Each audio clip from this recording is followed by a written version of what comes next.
देखा जाता है कि इस बार आपका नाम चर्चे में है कांग्रेस की ओर से, और प्रभाग 10 जो कि पश्चिम नागपुर के इसमें आता है। आपके कार्यों को देखते हुए आपको चुनाव का टिकट जारी कर दिया गया है। संभवित आप उम्मीदवार नजर आ रहे हैं, क्या कहेंगे? नमस्कार, मैं प्रमोद सिंह ठाकुर। मैं पश्चिम नागपुर कांग्रेस का ब्लॉक अध्यक्ष हूँ। और जैसे कि आपने कहा अभी कि हमारा नाम प्रभाग 10 में इलेक्शन के लिए चल रहा है, तो वो अभी समय है। वो पार्टी और जो नागपुर शहर के जो अध्यक्ष है तथा आमदार है माननीय श्री विकास बाबू ठाकरे जी, जो निर्णय रहेगा वो उनका निर्णय रहेगा, उनका फाइनल निर्णय रहेगा। वो जिसको भी टिकट देते हैं तो वो हमारे वो मान्य रहेंगे। वो अच्छी बात है कि आपको लगता है कि मेरा नाम चलता है, तो बहुत अच्छी बात है जी। किस तरह का विकास अपने प्रभाग में आप अगर चुनाव में खड़े होते हैं तो किस तरह का विकास के एजेंडे पर अपन इस चुनाव में लड़ने वाले हैं? देखिए, मुझे लगता है कि जनता की बहुत ज़्यादा उम्मीदें नहीं है। हर किसी की छोटी-छोटी इच्छा है। जैसे कि हमें मेरे एरिया में गिट्टी मैदान, शीला नगर, दशरथ नगर, कुतुब शाह नगर है। उसके बाद में मानकापुर एरिया है, इटारसी पुलिया है। यहाँ पे बहुत सारी स्लम बस्तियाँ हैं, जहाँ पे लोग बहुत गंदगी में रहते थे। बट जब से हमारे आमदार श्री विकास बाबू ठाकरे जी यहाँ पे आमदार बनकर आए, तो हम लोगों ने उस चीज़ पे बहुत ज़्यादा ध्यान दिया। हम लोगों ने गली मोहल्ले तक के पहुंचा, लोगों के घर घर तक के पहुंचा। तो जितना विकास हमको आमदार साहब की निधि से, और हम लोग हमारे कार्यकर्ता घर घर जाके जो पहुंचे, हम लोगों ने जो इतनी सारी जो सीवर लाइनें थी, जहाँ पे लोगों की गटर लाइन की प्रॉब्लम थी, झाड़ू वालों की प्रॉब्लम थी, कचरे गाड़ी की समस्या थी, वो हमने 100% तो नहीं बोलेंगे, बट फिर भी हमने 60-70% लोगों का ये जो प्रॉब्लम था इसको सुलझाने का हमने आर्थिक प्रयास किया। आपके प्रभाग 10 में सबसे ज्यादा स्लम एरिया है। कई योजनाओं तहत अभी कई योजनाएं हैं, लाडली बहन योजना।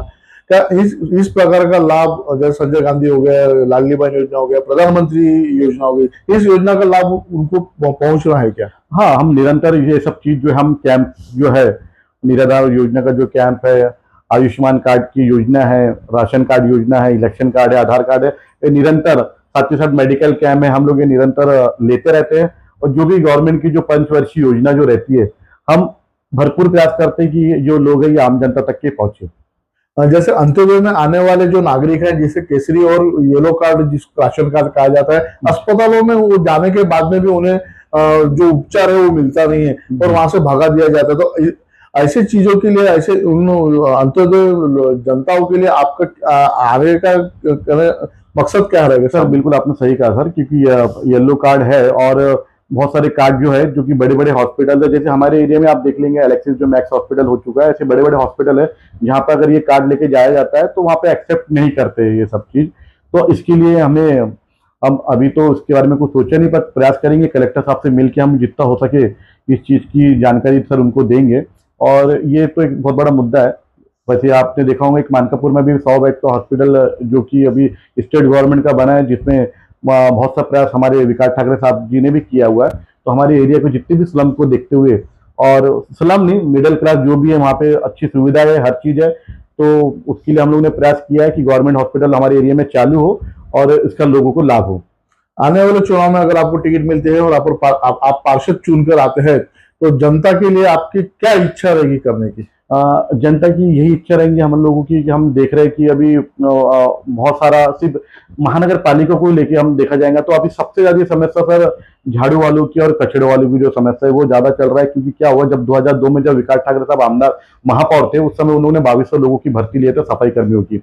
उसके बाद से अभी तक की एक भी सफाई कर्मियों की भर्ती हुई नहीं है, जिसके कारण क्या हो रहा है, हर महीने जितने सफाई कर्मी है वो रिटायरमेंट होते जा रहे हैं। तो जिसमें जो एक व्यक्ति के ऊपर 1 किलोमीटर की जिम्मेदारी थी, अब वो एक व्यक्ति के ऊपर 5 किलोमीटर की जिम्मेदारी आ रही है। तो वो किस प्रकार से इस काम कर पाएगा। उसके बाद में अभी आप देखते होंगे गणपति, दुर्गा देवी और बीच में कोई भी कार्यक्रम रहते तो वो भी बेचारे जो सफाई कर्मी उनको वहां पे ड्यूटी लगा दी जाती है। तो उसके कारण अभी सबसे ज्यादा समस्या सर झाड़ू वालों की और कचरे वालों की जो समस्या चल रही है, तो उस चीज को हम जल्द से जल्द निवारण करेंगे।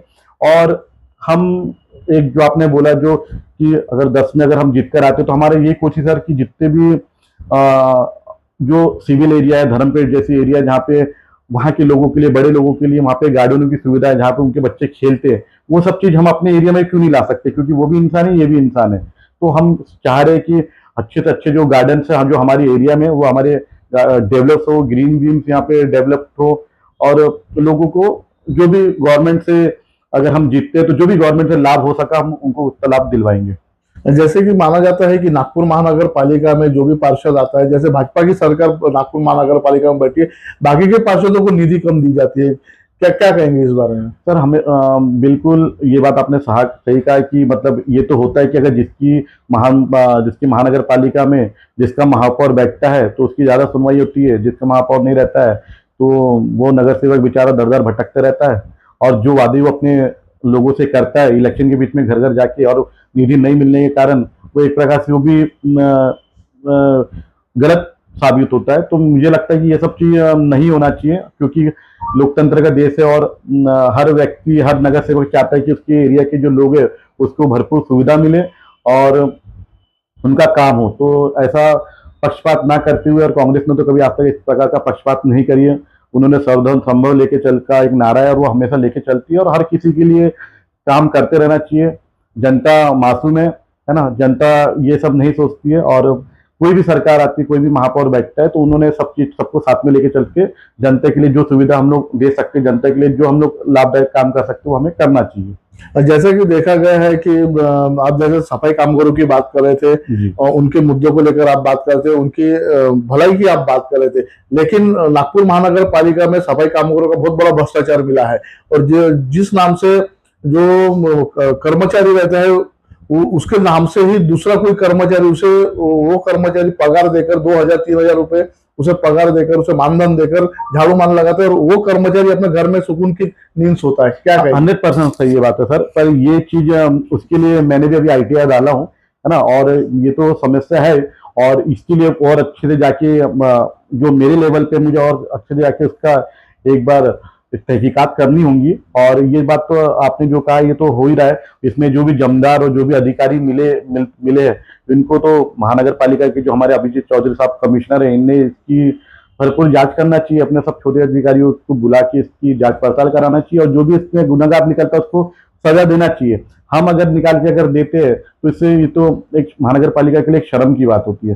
फिर भी हम इसके लिए एक ITI हम लोगों ने डाला है कि जैसे हमारे प्रभाग 10 में हम लोगों ने एक ITI डाला है कि 2002 में हमारे प्रभाग 10 में कितने सफाई कर्मचारी थे और अभी प्रभाग 2025 में अभी कितने कर्मचारी है, ये सब चीज का हम लोगों ने डाला है। हमारे प्रभाग 10 में 2014 के बाद से कितना फंड दिया गया और 2025 में कितना फंड दिया गया, इसकी हम सब जांच पड़ताल एक ITI हम लोगों ने डाला है, क्योंकि जहाँ पे कांग्रेस के नगर सेवक वहाँ फंड कम मिल रहा है, जहाँ बीजेपी के नगर सेवक वहाँ फंड ज्यादा मिल रहा है, इस प्रकार का पक्षपात नहीं होना चाहिए, इसके लिए हम लोगों ने भी ITI डाला है सर।